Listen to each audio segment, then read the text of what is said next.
Assalamualaikum warahmatullahi wabarakatuh.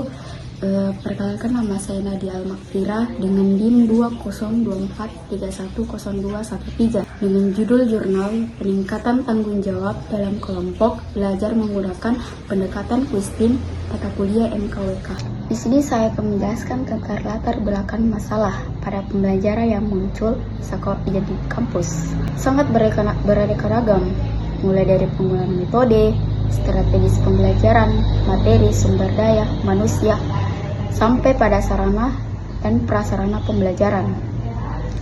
Keadaan semacam ini perlu disikapi secara sinergis oleh pelaku pembelajar, antara lain dosen penguji, dosen pembimbing, dan mahasiswa. Persoalan yang sangat menonjol dan perlu ditindak dengan segera dan berkelanjutan adalah tanggung jawab mahasiswa dalam menyelesaikan tugas-tugas akademisnya. Berdasarkan keluhan beberapa mahasiswa terkait dengan proyek MKWK menjelang penyelesaian tugas akhir proyek, mahasiswa dituntut memiliki komitmen kerja dan tanggung jawab yang tinggi dan mengembangkan tugas-tugas tersebut. Akhir-akhir ini sangat disarankan bahwa adanya kecenderungan dan menurunkan aspek-aspek dalam nilai-nilai tanggung jawab mahasiswa terhadap tugas belajarnya. Keadaan ini memerlukan upaya dari para pembimbing untuk segera mengambil tindak maupun kegiatan bimbingan di luar pembelajaran untuk mewujudkan upaya tersebut. Dipilihlah sebagai alternatif, yaitu usaha memecahkan masalah tersebut, baik yang berupa kegiatan instruksional maupun kegiatan bimbingan di luar pembelajaran. Untuk mewujudkan upaya tersebut, dipilihlah penggunaan metode pembelajaran aktif, yaitu Kuistim, sebagai alternatif dalam usaha memecahkan masalah tersebut.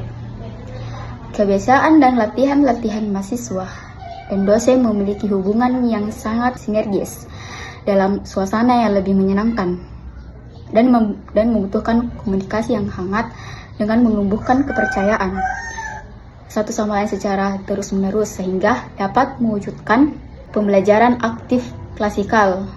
Akan lebih efektif jika menggunakan strategi atau pendekatan oleh para dosen pembimbing dan dianggap efektif adalah pendekatan kelompok belajar. Jeremy Brunner membahas sisi sosial, yaitu dia menjelaskan tentang kebutuhan mendalam manusia dengan mereka guna mencapai tujuan, yang mana hal ini disebut resiprositas atau hubungan yang timbal balik. Brunner berpendapat bahwa resiprositas merupakan sumber motivasi yang bisa dimanfaatkan oleh dosen maupun mahasiswa untuk menstimulasi kegiatan belajar. Ia menulis bersama dan di mana resiprositas diperlukan bagi terdapat proses yang membawa individu dan dalam pembelajaran untuk mendapatkan kemampuan yang diperlukan dalam pembentukan kelompok. Kegiatan belajar mengajar bersama dapat membantu memacu belajar aktif, kegiatan belajar dan mengajar, namun mampu untuk mengajar lebih kegiatan kerjasama. Kelompok kecil akan memungkinkan untuk menggalakkan kegiatan belajar aktif satu sama lain yang diajarkan oleh dosen pembimbing untuk anak bimbingannya. Penguasaan materi pembelajaran, metode kelompok belajar bersama yang terbaik, pemberian tugas yang berbeda, dan kepada mahasiswa untuk mendorong mereka untuk tidak hanya belajar bersama namun juga mengajarkan satu sama lain. Adapun metode yang saya jelaskan sedikit, observasi langsung, yaitu pengumpulan di mana penelitian pernah menjalani secara langsung dan pembuatan proposal langsung dalam kegiatan proyek MKWK. Pada saat memproyekkan sangat mengefektifkan kerjasama dan membangun rasa percaya diri atau individu, serta membangun dan meningkatkan tanggung jawab individu ini dalam kelompok tersebut. Aspek tanggung jawab antara lain aspek pengembangan diri mahasiswa, antara lain yaitu tanggung jawab, disiplin, kepemimpinan, percaya diri, kemandirian, keberanian mengambil keputusan, dan motivasi. Dalam rangka pengembangan diri mahasiswa melalui pembelajaran aktif, yaitu Kuistim, dipandang sebagai metode atau pendekatan paling tepat untuk meningkatkan tanggung jawab individu dalam meningkatkan tanggung jawab kelompok belajar. Pada pembelajaran aktivis tim, mahasiswa bekerja sama untuk mencapai tujuan khusus untuk menyelesaikan sebuah tugas. Hal itu dapat dicapai dengan cara pertama, mengajak mahasiswa bekerja sama untuk menyelesaikan tugas-tugas. Yang kedua, mengatur mahasiswa untuk kelompok kecil yang heterogen, menantang bagi tugas dan mendukung belajar teman lainnya dalam kelompok. Yang ketiga, penumbuhan rasa tanggung jawab untuk bekerja sama dan untuk upaya membangun Ketiga, penumbuhan rasa tanggung jawab untuk belajar dan bekerja sama lain dalam upaya bersaing antar kelompok. Keempat, terjadinya proses pembangunan tim atau kelompok yang kuat dalam belajar. Adapun judul proyek yang pernah saya jalani yaitu kasus bullying yang akhir-akhir ini di Sulawesi, terkhususnya di Kota Bulukumba, menunjukkan tingkat kekerasan terhadap mahasiswa yang mengkhawatirkan. Adapun judul proyek yang pernah saya jalani yaitu kasus bullying yang berjudul Katakan Tidak untuk Bullying, Tumbuhkan Rasa Peduli. Kasus bullying akhir-akhir ini di Sulawesi, khususnya di Kota Bulukumba, menunjukkan tingkat kekerasan terhadap mahasiswa yang mengkhawatirkan. Saya akan menunjukkan video berupa video edukasi kurang lebih 5 menit.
Dalam kelas, Nadia duduk sendiri di sudut kelas.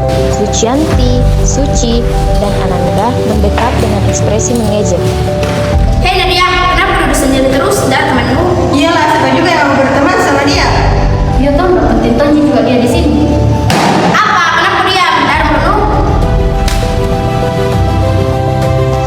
Nadia hanya diam menunduk. Cindy melihat dari kejauhan tapi tidak berani bertindak.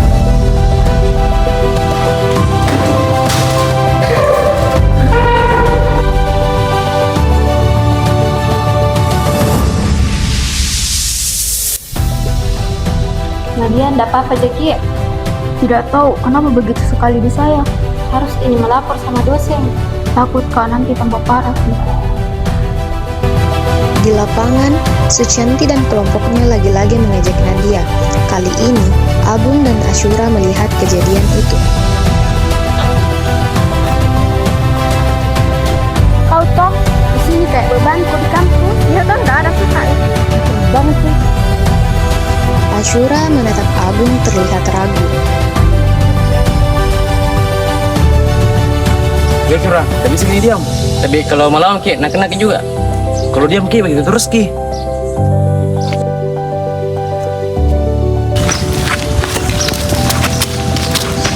Wih, berhenti ku ganggu dia. Apa urusanmu? Tidak capek ke orang daking orang? Yo, betul itu, berhenti ku ganggu.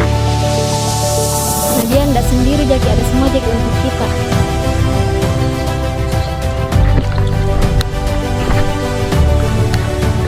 Di ruang guru, Agung, Asyura, dan Cindy melaporkan kejadian tersebut kepada Ibu Epi dan Pak Fajri. Terima kasih kalian sudah melaporkan hal ini. Tindakan kalian adalah langkah untuk menghentikan bullying. Baiklah, saya akan memanggil Suci dan kelompoknya untuk menghadap di kampus ini. Bullying tidak ditoleransi. Baik Pak, yang penting Nadia merasa aman. Di ruang konseling, Pak Fajri berbicara kepada Sucianti dan Nanda. Cindy juga hadir mendampingi Nadia. Perilaku kalian sudah sangat melanggar aturan kampus ini. Dengan itu, kalian akan mendapatkan sanksi dan hukuman. Saya harap ini pelajaran bagi kalian, karena perilaku kalian itu sudah menyakiti hati Nadia. Minta maaf Kak Nadia. Iya, aku maafkan Jeki, tapi tolong jangan dilakukan lagi ke siapapun. Nadia kini bersama Cindy, Agung, dan Asyura. Mereka berbincang tentang kejadian yang sudah berlalu. Kalian tidak sendiri, Maki, ada semua Jeki untuk kita. Ye, kalau ada apa-apa bilang Miki saja nah. Ye, jangan kita takut. Terima kasih. Bersama, kita bisa melawan bullying. Jangan pernah ragu untuk bersuara dan mendukung teman yang membutuhkan bantuan. Assalamualaikum warahmatullahi wabarakatuh. Saya dari kelompok 7. Di sini saya akan menjelaskan tentang pengertian bullying. Bullying adalah tindakan agresif yang dilakukan seseorang atau sekelompok dengan tujuan menyakiti, menghina, dan bahkan melemahkan individu. Tindakan ini bisa berupa fisik, verbal, psikologis, dan bahkan bisa melalui media cyberbullying. Baik, di sini saya akan menjelaskan apa saja sanksi bullying. Pada pasal 351 KUHP tentang penganiayaan. Pasal ini dapat diterapkan apabila pelaku bullying melakukan kekerasan fisik seperti menendang, memukul, menjambak, mencakar, dan lain-lain. Pelaku bullying akan dijerat hukuman penjara maksimal 2 tahun 8 bulan. Dalil Al-Quran yang menyangkut bullying adalah surat Al-Hujurat ayat 11 yang berbunyi, "Hai orang-orang yang beriman, janganlah suatu kaum mengolok-olok kaum yang lain, karena boleh jadi mereka yang diolok-olok lebih baik dari mereka yang mengolok-olok." Di sini saya akan menjelaskan contoh bullying. Contoh bullying yang pertama yaitu bullying fisik seperti menendang, memukul, dan mencubit. Yang kedua, bullying verbal seperti menghina, mengejek, dan memberikan julukan yang buruk. Yang ketiga, bullying sosial seperti mengucilkan dan menyebarkan fitnah. Tempat kejadian bully bisa saja terjadi di sekolah, lingkungan sosial, kantor atau tempat kerja, ataupun dunia maya. Di sini saya akan menjelaskan mengenai pelaku bullying. Pelaku bullying dibagi menjadi 3. Yang pertama, individu, yaitu orang yang merasa berkuasa dan memiliki sifat agresif. Yang kedua, kelompok, sekelompok orang yang bersatu untuk menindas korban bersama-sama. Yang ketiga, lingkungan tidak mendukung, misalnya orang dewasa yang tidak bertindak dan mendukung perilaku bullying secara tidak langsung. Dampak bullying bagi korban dapat menyebabkan gangguan mental seperti depresi, kecemasan, dan stres. Adapun dampak bullying bagi pelaku yaitu dapat menyebabkan gangguan emosi seperti kecanduan alkohol dan obat-obatan terlarang. Dampak bagi lingkungan yaitu memburuknya hubungan sosial dan meningkatkan rasa tidak aman. Terima kasih. Baik, saya akan menjelaskan cara mengatasi bullying untuk korban. Yang pertama, melaporkan kejadian bullying kepada guru, orang tua, atau pihak berwenang. Yang kedua, menghindari interaksi dengan pelaku dan mencari dukungan dari teman atau komunitas. Untuk pelaku, memberikan edukasi mengenai dampak buruk bullying. Yang kedua, memberikan konsekuensi yang mendidik tanpa kekerasan. Untuk lingkungan, meningkatkan kesadaran masyarakat tentang pentingnya menciptakan lingkungan aman. Yang kedua, memberikan pelatihan atau program pencegahan bullying di sekolah atau tempat kerja. Di sini saya akan menyampaikan pesan tentang bullying. Yang pertama, jangan takut untuk berbicara ketika menjadi korban bullying. Yang kedua, bullying bukanlah tanda kekuatan, melainkan kelemahan karakter. Dan yang ketiga, bersama-sama kita menciptakan dunia tanpa bullying dengan cara menghormati dan berempati. Nah, baik, kesimpulan bullying. Bullying adalah masalah serius yang dapat memberikan dampak buruk pada individu, baik secara fisik maupun mental. Nah, upaya pencegahan dan penanganan yang tepat seperti menciptakan lingkungan yang suportif dan memberikan edukasi sangat penting untuk mengurangi dan menghentikan perilaku ini. Saling menghargai dan mendukung adalah kunci untuk menciptakan masyarakat yang lebih baik. Nah, bersama kita bisa melawan bullying. Jangan pernah ragu untuk bersuara dan mendukung teman yang membutuhkan bantuan. Seperti judul tema yang kami angkat, yaitu katakan tidak untuk bullying, tumbuhkan rasa peduli.